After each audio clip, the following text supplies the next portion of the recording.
Good morning, everybody. Flying Copa Airlines again today. This is an airline that I really like. I've flown them several times. Haven't gotten a chance to do a review of them yet, so I thought, why not? I want to show you guys what the economy extra section is like before a lot of people board. So you got a little bit of extra legroom here. You do have a line at the airport that says, yeah, when you're checking bags, there's a line, look for it, says premium access, it says, and it'll also say premium access on your boarding pass. So look for that. You might save a little bit of time in line. You do get to board a little bit earlier, and you get a few more inches of legroom here too. So you see, like, I'm sitting here, and I'm about 6 feet tall, and it is quite spacious in terms of the legroom. Maybe a little bit less than like an emergency exit, but yeah. And I paid for this about my $45 extra, so it's not too bad. Here is economy extra. There you go. You can get an idea. Here's somebody else sitting in it. But yeah. So far, I think it's worth it if you don't mind spending an extra, $40, could be 50, and you're in row 8 too, rather than being in. It's on this aircraft. It's rows 5, 6, 7, and 8, and then in row 9, you can see right behind us So in row 9, it goes back to regular legroom. So here's the comparison to show you what it looks like. So there's a difference. This is about how much space you get in a regular. This is the legroom in a regular one, and this is what you get with economy extra.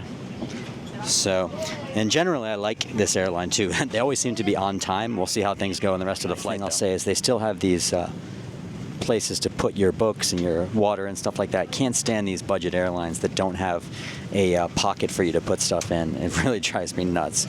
But on the flip side, stewardesses are being a little strict about the baggage.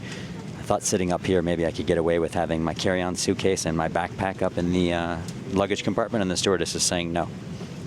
So how are the toilets on Copa Airlines, you might be wondering? They're pretty damn small. Not the smallest I've seen, but let's show you the size of the sink, for example. Here's my hand, and here is the sink. How about the toilet? Yeah, not a lot of legroom in here. So I would say if you are thinking about joining the Mile High Club on Copa, you better not be fat, you better not be obese, you better not be a person of size, as they say, because it's pretty tight quarters. I don't know, we're arriving early here in Panama City. I don't know if it's just my good luck, but whenever I fly on Copa, man, leaves on time, arrives on time. I like it, I gotta be honest with you. One of the better airlines, one of my favorite airlines, I guess I have to say, is Copa. But if I had to cook up some sort of a complaint about it, now, the fact that they even give you any snacks these days is, I think, pretty good, because a lot of airlines give you nothing. But let's be honest, in the spectrum of airlines, there are a few. I'm thinking of JetBlue, which is not a great airline, but they've got really good snacks. They gave me these cookies, okay, which are called suprisos. I don't know anything about them, but it says galletas artisanal, and I know enough Spanish to know that means artisanal cookies, right? So I'm thinking, artisanal cookies. But then I open up the package, man, and I'm telling you, these are the nastiest looking cookies I've ever seen in my life. Oh, wow.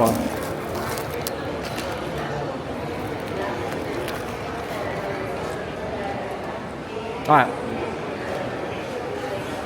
Doesn't taste as bad as it looks, but I was watching people open these things around me. I swear to God, every single person around me, there's 4 little cookies in this thing. Not a single person made it past the first one. So when hungry people on a plane are turning down your cookies, they're not very good. But I don't actually object to them giving me shit cookies. What I object to is the packaging. Artisanal cookies, no. These are not freaking artisanal cookies. Other than that, Copa Airlines, absolutely. And is it worth the economy plus? Yeah, why not? I think it is. Fourth and final Copa Airlines flight of this trip. And I like Copa Airlines, once again, on time today. Economy extra, I like it. A lot of legroom, even got a seat empty today next to me, so I only got one other person in the row. And check this out, we got blankets. That's right. Got a nice blanket. It is hard to find blankets on airlines these days. It's almost impossible to find these babies on American Airlines these days, and it's always freezing. So I'm very happy to have a blanket here. But I will say that their artisanal cookies The artisanal cookies still suck, although I love the blankets, and I do like Copa Airlines. All right, folks, so that concludes this review of Copa Airlines. So again, in summary, 4 flights, and I've been on them with several other times too, always seem to be on time. It's pretty amazing. So they are often on time.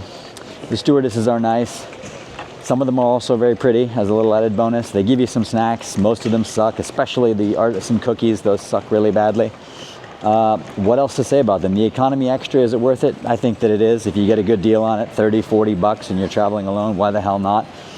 So yeah, Copa Airlines, baby. One of my favorites.